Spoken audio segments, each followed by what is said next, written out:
अर्थ खातं सर्वात नालायक खातं, 10 वेळा पाठवलेली फाईल परत यायची असं विधान मंत्री गुलाबराव पाटलांनी केलेलं आहे। अजित पवारांकडे असणाऱ्या अर्थ खात्यावर गुलाबराव पाटलांकडून खंत व्यक्त करण्यात आली आहे। दरम्यान गुलाबराव पाटलांच्या विधानानंतर राष्ट्रवादीचे प्रवक्ते उमेश पाटील यांनी देखील यावर प्रतिक्रिया दिली आहे।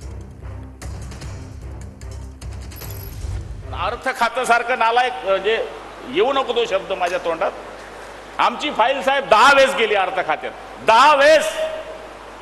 पण मी पण पक्का गेली का माणूस पाठवायचा, शेख वहां जाके आके देख क्या चल रहा है, शेख तू आगे का देख मैं तेरे पीछे है।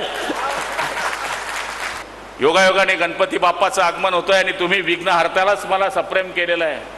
तर प्रार्थना करा, जे काही येणारं विघ्न आहे 2-2.5 महिन्यामध्ये ते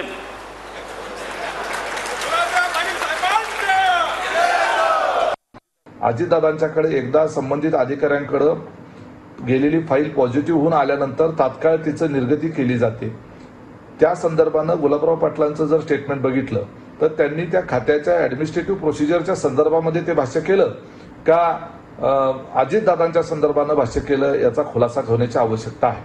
आपण जर एकत्रितरित्या निवडणुकीला सामोरं जाणार आहोत तर अशा पद्धतीची स्टेटमेंट येणं हे उद्याच्या काळामध्ये निवडणुकीला सामोरं जाताना ते योग्य राहणार नाही।